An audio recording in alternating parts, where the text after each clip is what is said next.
शेखपुरा में एलजेपी कार्यकर्ताओं ने बागी सांसदों का फूका पुतला। एलजेपी जिला अध्यक्ष गजाली के नेतृत्व में निकाला गया मार्च। इमाम गजाली बोले, एलजेपी जिला यूनिट चिराग के साथ। आज से झारखंड में अनलॉक 3 लागू। खोले शॉपिंग मॉल और डिपार्टमेंटल स्टोर। 17 से 24 जून तक प्रभावी रहेगा अनलॉक 3।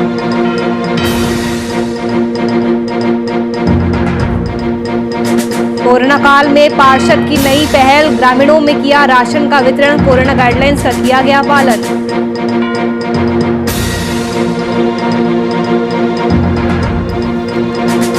गोपालगंज में गंडक के जलस्तर में तेजी से बढ़ोतरी। वाल्मीकि नगर बराज से छोड़ा गया 4 लाख क्यूसेक पानी। आधा दर्जन से ज्यादा गांव जलमग्न। नमस्कार, वीआईपी न्यूज देख रहे हैं आप। मैं आपके साथ नूपुर सक्सेना। झारखंड में इन दिनों राजनीतिक गलियारों में बेहद हलचल हो रही है। जहां एक तरफ गठबंधन की सरकार तो वहीं दूसरी तरफ बीजेपी लगातार अपनी मांगों को लेकर राज्यपाल से गुहार लगाने के मकसद से राजभवन पहुंच रही है। इसी कड़ी में सत्ता पक्ष के जितने भी लोग हैं उन्हें ये बात रास नहीं आ रही है। सत्ताधारी पार्टी की तरफ से ये आरोप भी लगाया जा रहा है कि बीजेपी पार्टी ने राजभवन को राजनीतिक अखाड़े में तब्दील कर दिया। इन्हीं आरोपों का कटाक्ष करते हुए अनुसूचित जाति मोर्चा के अमर बावरी ने झारखंड में मौजूदा गठबंधन की सरकार पर आरोप लगाते हुए कहा कि ये संवैधानिक अधिकार है, लेकिन हेमंत सरकार में किसी व्यक्ति के पास संविधान की जानकारी ही नहीं है। साथ ही सरकार पर तंज कसते हुए उन्होंने कहा कि राज्य सरकार से न्याय की कोई उम्मीद नहीं है। राज्य सरकार बस भ्रष्टाचार को बढ़ावा देने का काम कर रही है।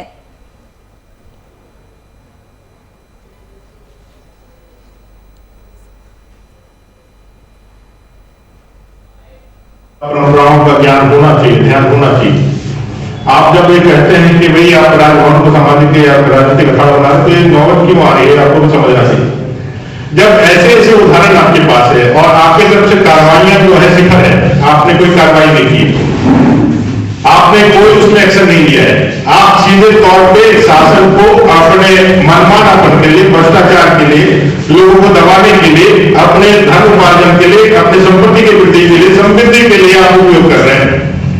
जब आपसे कोई राहत नहीं है, जब से आपसे कहीं हमको कोई न्याय नहीं मिल रहा है, तो हमारा लोकतांत्रिक कदम तो और है कि हम कोई बंदूक लेकर के रास्ते पे नहीं आ सकते।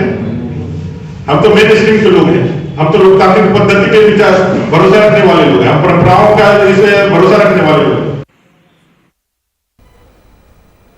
मध्य प्रदेश युवक कांग्रेस के प्रदेश अध्यक्ष DR विक्रांत भूरिया पीड़ित परिवार के घर उनसे मिलने पहुंचे।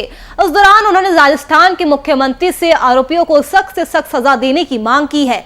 आपको बता दें कि राजस्थान के चित्तौड़गढ़ में खेती के लिए बेल लेकर आ रहे झाबुआ जिले के बालू वसुनिया की स्वयंभू गोरक्षुर ने हत्या कर दी थी, जिसके बाद बाबू के घर पहुंचकर प्रदेश अध्यक्ष ने परिवारजनों से मुलाकात की और शोक भी जताया। साथ ही कहा कि राजस्थान के मुख्यमंत्री से अनुरोध है कि हत्या के आरोपियों को कड़ी से कड़ी सजा दी जाए।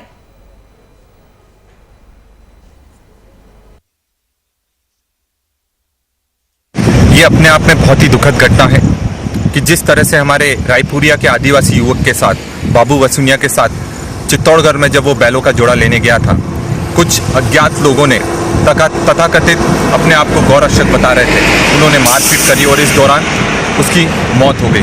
वो सिर्फ 35 साल का था और आज पूरा परिवार उसका अनाथ है। इस विषय में मेरी यूथ कांग्रेस के राजस्थान के प्रदेश अध्यक्ष गणेश गोगरा जी से भी मेरी चर्चा हुई है और अशोक गहलोत जी से भी हमने अपील करी है कि जो भी दोषी हैं उनको जल्द से जल्द पकड़ा जाए और कठोर से कठोर सजा दी जाए। पटना के कमला नेहरू नगर के स्लम बस्ती में लोगों के बीच राशन कार्ड का वितरण किया गया। कमला नगर सामुदायिक भवन में आयोजित इसी कार्यक्रम के दौरान वार्ड नंबर 21 की पार्षद भी मौजूद रही। राशन वितरण में लोगों को परेशानी न हो, ये ध्यान में रखते हुए पहले ही नाम की लिस्ट दीवार पर लगा दी गई थी, जिससे कि बेवजह भीड़ जमा न हो। इस मामले में वार्ड पार्षद ने अब तक 6000 लोगों के बीच कार्ड वितरण करने की बात कही है।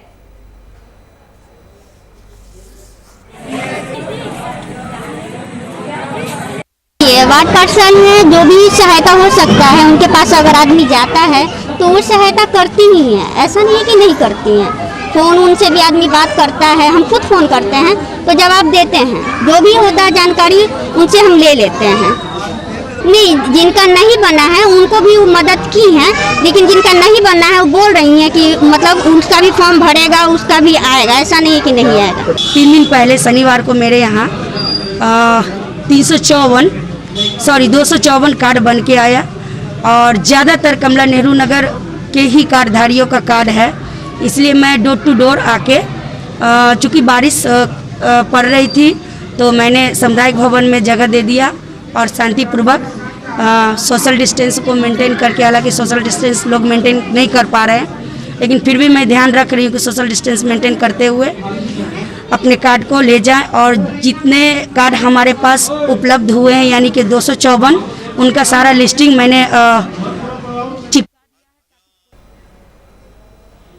भागलपुर के नवगछिया अनुमंडल के भीपुर में NH31 इथेनॉल उद्योग लगाने को लेकर भीपुर विधायक ई शैलेंद्र और Bharat plus ethanol private limited के डायरेक्टर अखिल सिंघल ने स्थल का निरीक्षण किया। निरीक्षण के बाद उद्योगपति ने बताया कि भीपुर मक्के के हब के रूप में जाना जाता है। वहीं विधायक शैलेंद्र ने बताया कि उन्होंने अपनी पहली पारी में 195 किलोमीटर सड़क, CSC स्टेडियम और ग्रिड का निर्माण करवाया है, तो वहीं दूसरी पारी में युवाओं को रोजगार देना, उद्योग लगाना इस क्षेत्र के लिए कोसी त्रासदी है। उद्योग लगने से बेरोजगारों को रोजगार और मजदूरों का पलायन रुकेगा। ये है कि यहाँ पर एग्रो बेस्ड जो आदरणीय नीतीश कुमार जी और मुख्यमंत्री ये और नरेंद्र मोदी जी का ये हम एग्रो बेस्ड यहाँ पर लगाए फैक्ट्री, तो हमारा मक्का यहाँ सबसे पूरे बिहार में सबसे ज़्यादा मक्का यहाँ होता है। ये मक्का का हब है और इनके लिए ये जो अभी फैक्ट्री लगा रहे हैं 500 मेट्रिक टन पर डे चाहिए, वो सफिशियंट है मेरे लिए। सारा रिसर्च हुआ है तो और मुझे पूरी उम्मीद है यदि किसानों का सहयोग रहा और इन्होंने मन बना लिया तो फैक्ट्री लगना तय है और रोजगार जो हमारे यहाँ पर बेरोजगार युवक थे उसको भी रोजगार मिलेंगे, जो बाहर पलायन मजदूर करते थे वो भी पलायन। मेन तो इथेनॉल के जो हम यूनिट लगा रहे हैं ग्रेन बेस्ड यूनिट का हमारी प्लानिंग है, जिसके अंदर प्राइमरी रॉ मटेरियल मेज क्रॉप है यानी कि मक्का यहाँ पर बहुत है। अगर हम यहाँ मक्का मिलती है और किसान भाइयों का सहयोग मिलता है तो हम यहाँ फैक्ट्री जरूर लगाएंगे। जो अभी देखा है आपने, कितनी संभावना लग रही है? बहुत प्राइमरी है, अभी पहला देखा है। इसके बाद हमारी environmental team, civil structure team, कई टीमें विजिट करेंगी, उसके बाद जगह फाइनल होगा। मेन कैमूर जिले में रात भर हुई बारिश से अनुमंडल अस्पताल मोहिना में भारी जलजमाव हो गया है। ये पानी इमरजेंसी वार्ड, ट्रॉमा सेंटर, मरीजों के वार्ड और डॉक्टर चैम्बर तक पहुंच गया है।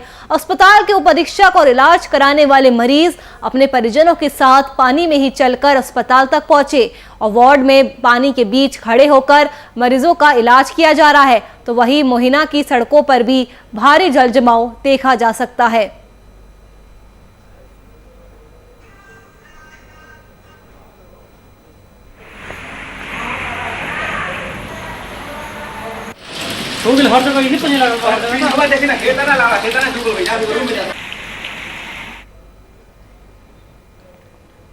बोकारो जिले के चंद्रपुरा प्रखंड के पपलो पंचायत अंतर्गत जुनोरी गांव में शिक्षक भीम महतो ने एक अनोखी पहल की है, जहां जुनेरी गांव स्थित शिव मंदिर में लगे लाउडस्पीकर से बच्चों को पढ़ाने का काम किया जा रहा है। उनके द्वारा पूरे गांव के चौक चौराहों में हिंदी वर्णमाला और अंग्रेजी वर्णमाला का पोस्टर दीवारों पर चिपकाकर बच्चों को पढ़ाया जा रहा है। एक तरफ जहां कोरोना संक्रमण के चलते पूरे भारत में सरकारी और निजी स्कूलों के बच्चों के हित के लिए उसे बंद किया गया है, जिस कारण बच्चों की पढ़ाई बाधित हो रही है, तो वही विद्यालय प्रबंध द्वारा छात्र छात्राओं को ऑनलाइन पढ़ाया जा रहा है। लेकिन गरीब बच्चों के पास एंड्रॉयड फोन ना होने की वजह से बहुत सारे बच्चे पढ़ाई से वंचित रह जाते हैं, जिसे देखते हुए गांव के बच्चों की पढ़ाई बाधित ना हो, इसलिए गांव के चौक चौराहों में वर्णमाला का पोस्टर दीवारों पर लगाकर बच्चों को पढ़ाया जा रहा है।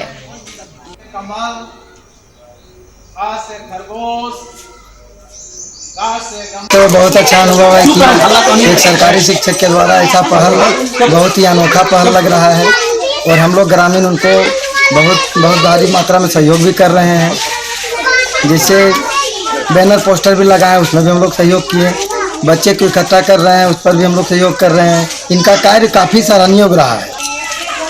हम लोग का जो तन मन धन से सहयोग करने का सारा हम लोग उनके साथ कर रहे हैं, उनके साथ कंधा से कंधा मिला के चलेंगे।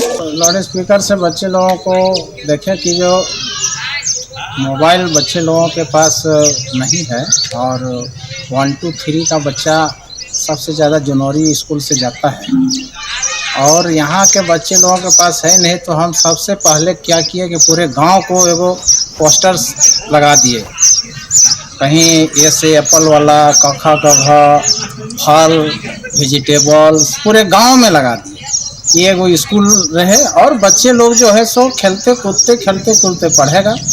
यहाँ ग्रामीणों ने मंदिर में है, वहाँ पे बाजा लगा हुआ है और वहीं से हम अनाउंस करते हैं और बच्चे अपने घर में रहकर। शेखपुरा में एलजेपी कार्यकर्ताओं ने बागी सांसदों का पुतला फूका। एलजेपी जिला अध्यक्ष इमाम गजाली के नेतृत्व में दर्जनों कार्यकर्ताओं ने हाथ में लोजपा का झंडा लिए शहर में प्रतिरोध मार्च निकाला और 5 बागी सांसदों का पुतला दहन किया।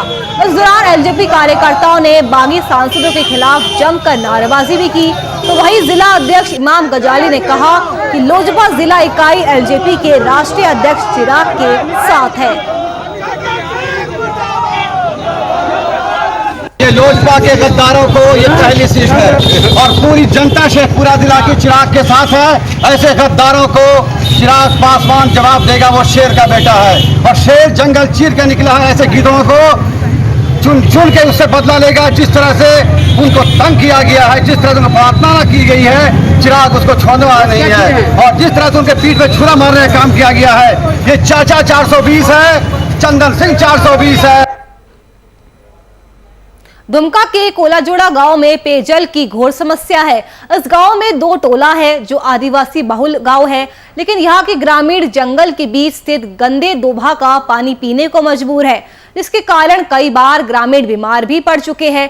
गांव का सरकारी स्कूल का नल मिलाकर गांव में कुल 4 चापाकल है, लेकिन सभी खराब पड़े हुए हैं। वही ग्रामीणों का कहना है कि ये हम लोगों का दुर्भाग्य है कि जब से चापाकल इस गांव में स्थापित किया गया है, तब से आज तक ग्रामीण 2 से 3 किलोमीटर पैदल चलकर पानी पीने लाते हैं और दोभा झरना का पानी पीने से अपनी प्यास बुझाते हैं। वही पानी की समस्या को लेकर दुमका उपायुक्त से कई बार उसकी शिकायत भी की गई, लेकिन कोई भी कार्रवाई अभी तक नहीं हुई है। चापाकल 2 साल से खराब है। बरसात के दिन में कुआं का गंदा पानी पी रहे हैं, गर्मी के दिन में दूसरे गांव से मुड़हसाल करीपहाड़ी वहां से ला रहे हैं। जैसे कि गर्मी के टाइम में तो दूसरे गांव से ले आते पानी, दूसरे गांव से पानी लाते हैं पीने के लिए, जैसे कि वटंग जो डुमरिया ये सब गांव से पानी लाते हैं और सब गांव है बहुत दूर दूर में गांव है, पानी लाते हैं उधर से। और हमारे गांव में 2 चापाकल है, चापाकल तो बेकार पड़ा हुआ है 1 साल से पूरा खराब हुआ है। ना कोई प्रशासन आता है, ना कोई मंत्री आता है। उत्तर प्रदेश में भारत और नेपाल के पहाड़ी इलाकों में लगातार हो रही बारिश ने ग्रामीण जनजीवन को गंभीर रूप से प्रभावित किया है। बात अगर करें महाराजगंज जिले की, तो बारिश के चलते नेपाल से भारत आने वाली कई नदियों के जलस्तर में बढ़ोतरी हुई है। नदी के तेज बहाव के कारण कई जगहों पर बांध टूटने से गांव भी जलमग्न हो गए हैं, जिस कारण ग्रामीण फंसे हुए हैं। इस बीच महाराजगंज के जिलाधिकारी ने प्रभावित इलाकों में तत्काल दौरा कर बांध और बाढ़ की हालात का जायजा लिया।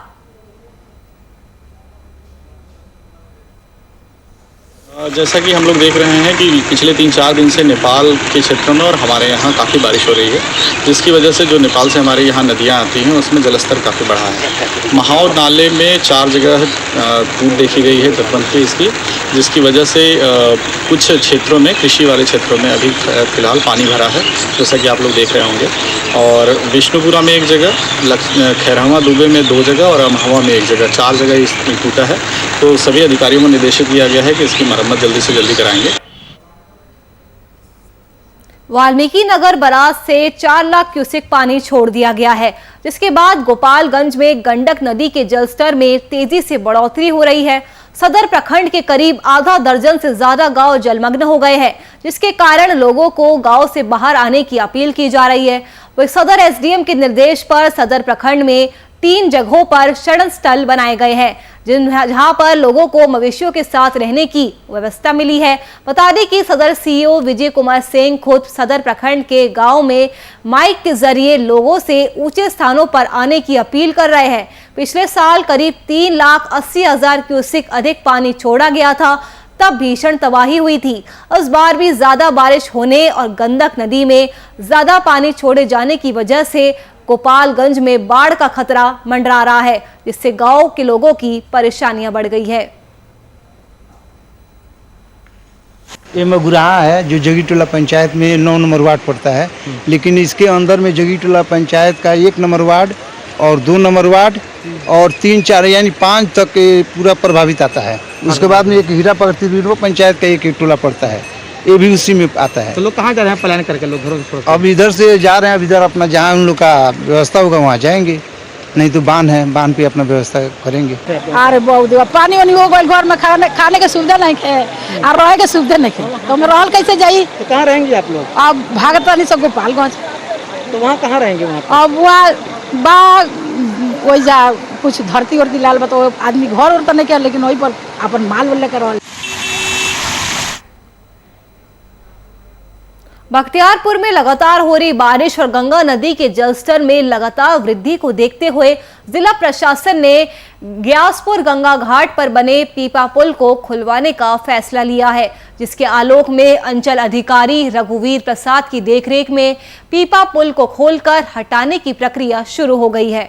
आपको बता दें कि पीपा पुल के खुल जाने से वाहनों के आवागमन पर पूरी तरह से विराम लग गया है। वही रोजमर्रा की जिंदगी जीने और अपने रोजगार की तलाश में गंगा के इस पार से उस पार जाने आने में लोगों के लिए अब एक ही नाव सहारा है। इसी कड़ी में बख्तियारपुर सीईओ रघुवीर प्रसाद ने बताया कि गंगा के जलस्तर में बेतहाशा वृद्धि को देखते हुए और पीपा पुल के दोनों किनारों से संबंध विच्छेद होने के चलते इसे खोलने का निर्णय लिया गया है।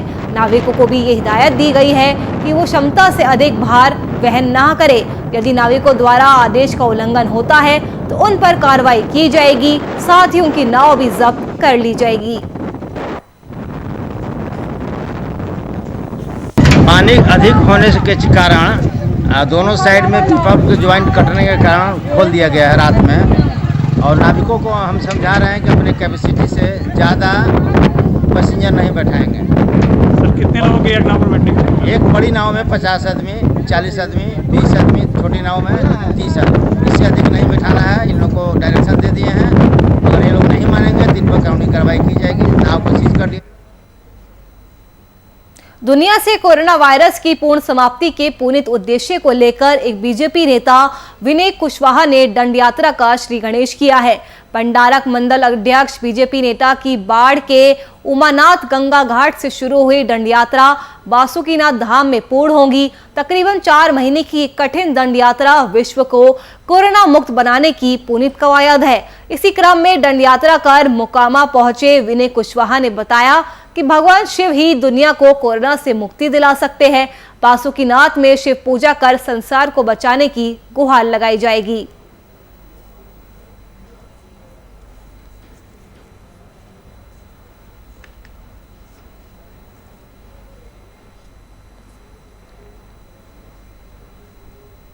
जिला प्रतिरक्षण पदाधिकारी डॉक्टर राजेश शर्मा ने रिविलगंज क्षेत्र के प्राथमिक विद्यालय मुबारकपुर लोहा टोला में बनाए गए वैक्सीनेशन सेंटर का औचक निरीक्षण किया। इस दौरान मौके पर मौजूद रिविलगंज स्वास्थ्य प्रबंधक अरुण कुमार समेत एनएम आशा को कई आवश्यक दिशा निर्देश दिए गए। वहीं निरीक्षण के दौरान डॉक्टर राजेश ने कहा कि केवल गर्भवती महिलाओं को छोड़कर सभी 18 प्लस से अधिक उम्र के लाभार्थियों को आज से टीकाकरण किया जा रहा है। जिन लोगों का रजिस्ट्रेशन नहीं हुआ है उन्हें भी आज टीका दिया जाएगा। इस दौरान मौके पर मौजूद रिविलगंज स्वास्थ्य प्रबंधक अरुण कुमार ने कहा कि वैक्सीनेशन को लेकर प्रखंड क्षेत्र में व्यापक स्तर पर जागरूकता अभियान चलाया जा रहा है।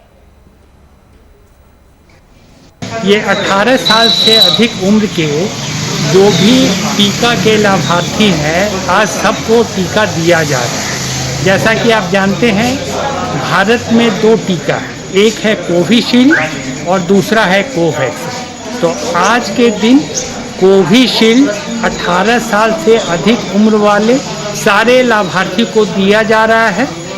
इसमें सिर्फ जो महिलाएं गर्भवती हैं उन्हीं को अभी तक वैक्सीन नहीं देना है।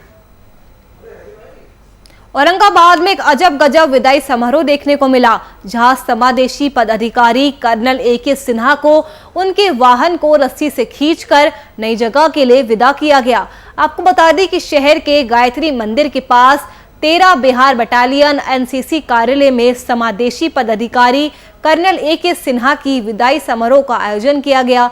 इस समारोह में पदभार ग्रहण करने आए कर्नल विपुल बयास स्थानांतरित हुए और कर्नल सिन्हा को सलामी दी गई और हाथ मिलाकर अपना पदभार लिया। उसके बाद कार्यालय के कर्मियों और जवानों ने सिन्हा को पुष्पगुच्छ समर्पित कर विदाई दी। उनके बीच में ट्रेनिंग का अभाव, मुझे लगता था कि बस NCC में नाम लिखाना जरूरी है, क्लास करना जरूरी नहीं है। ये सब चीज़ उनका एडमिनिस्ट्रेशन, उनके कैंप के दौरान उनका रख रखाव, एक बेहतर कैंप एडमिनिस्ट्रेशन, एक बेहतर यूनिट एडमिनिस्ट्रेशन, 13 बिहार बटालियन का जो ऑफिस का जो एडमिनिस्ट्रेशन है और लोगों का रख रखाव है, ये सब चीज़ को ध्यान में रखते हुए हमने जो हमारा जो उद्देश्य है, जो मोटो है NCC का, एकता और अनुशासन, तो उसको मद्देनजर रखते हुए हमने NCC के बच्चों की ट्रेनिंग के ऊपर खास ध्यान रखा। बेगूसराय में कोरोना वैक्सीनेशन को लेकर उठी अफवाहों के बाद जिले के अधिकारी लगातार लोगों के बीच जागरूकता अभियान चला रहे हैं, जिसका बेहतर परिणाम भी देखने को मिल रहा है। इसी सिलसिले में बीते दिन के जिला अधिकारी अरविंद कुमार वर्मा ने उन इलाकों का दौरा किया जहां कोरोना वैक्सीनेशन की रफ्तार बेहद ही कम है। इस दौरान जिलाधिकारी ने डोर टू डोर विजिट किया, वहीं लोगों को इससे होने वाले फायदों के बारे में भी जानकारी देकर उन्हें जागरूक किया। इस दौरान DM ने वैक्सीनेशन शिविर का भी निरीक्षण किया। आप लोग जैसा कि जान रहे हैं कि कोविड-19 के लिए जो वैक्सीनेशन का कार्यक्रम चल रहा है, अभी बेगूसराय जिला में भी 24 वाहन टीका एक्सप्रेस गांव-गांव जाके निर्धारित स्थल पर निर्धारित तिथियों को जाकर वैक्सीनेशन कराया जा रहा है। 18+ वाला भी और 45+ वाला भी, दोनों समूह के लोगों का। तो कुछ जगहों से हम लोगों को ये शिकायत मिल रही थी रिफ्यूज़ल की, विभिन्न अफवाहों के कारण। तो सभी पदाधिकारियों को भेजा जा रहा है कि लोगों को जाके जागरूक करें और जनप्रतिनिधियों से भी रिक्वेस्ट किया जा रहा है कि वो भी जाके घर घर लोगों को जागरूक करें और वैक्सीनेशन के लिए प्रेरित करें। सहरसा में जमीन विवाद में गोली चलना अब आम बात हो गई है। ये ताजा मामला जिले के सौर बाजार क्षेत्र के धमसेना वार्ड नंबर 2 का है, जहां 28 साल के युवक मंजय यादव को जमीनी विवाद में गोली मारकर जख्मी कर दिया गया। इसे आनन फानन में घायल को इलाज के लिए सहरसा स्थित निजी नर्सिंग होम में भर्ती कराया गया है, जहां युवक का इलाज जारी है। घटना के संबंध में घायल मंजय यादव की माने तो वो मवेशी को चारा देने जा रहा था, इसी दौरान गोली चली जिससे वह घायल हो गया। बताया जा रहा है कि गांव के ही विष्णुदेव यादव, विनय यादव सहित अन्य से उनका सालों से पुराना जमीनी विवाद चल रहा था। बीते दिन इन्हीं लोगों के इशारे पर पंकज यादव के साथ अन्य लोगों द्वारा गोलीबारी की घटना को अंजाम दिया गया। वही जानकारी मिलते ही स्थानीय पुलिस इस पूरे मामले की जांच में जुट गई है।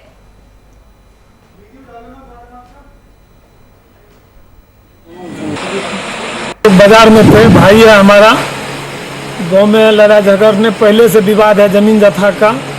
आज शाम को कोई लड़ाई झगड़ उतना नहीं हुआ है, मजबूर दूसरा आदमी आके गोली चला दिया। इतना कि ढेर लोग था उस टाइम में, हम घर पे तो नहीं थे, जो बता रहा सब आदमी, हम मार्केटे में थे, काम कर रहे थे। शाम का टाइम था, 6:30 का लमसम। हाँ, गोली अंदर है, डॉक्टर अभी नहीं ऑपरेशन के लिए गया है, उसको बोला सवेर करेंगे। कितना गोली लगा? गोली एक लगा है, फायर 3 हुआ।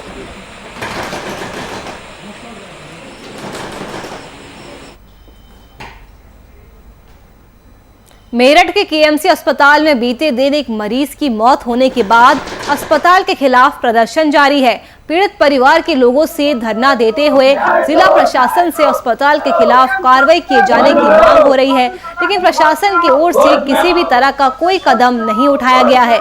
उस मामले में बीते दिन परिजन और सपा पार्टी के कार्यकर्ताओं ने CMO ऑफिस पर पथराव और प्रदर्शन किया। वहीं परिजनों का आरोप है कि मरीज की मौत अस्पताल की लापरवाही की वजह से हुई है।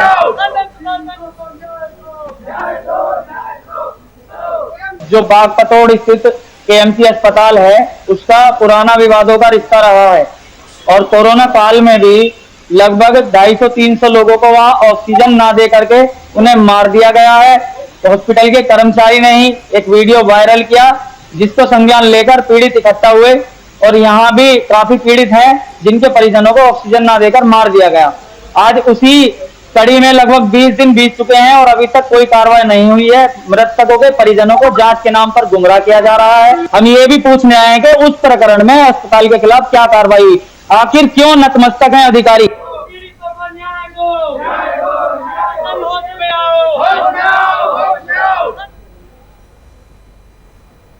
चलिए फिलहाल के लिए इस बुलेटिन में इतना ही। देश और दुनिया की तमाम खबरों के लिए आप देखते रहिए VIP न्यूज़। नमस्कार।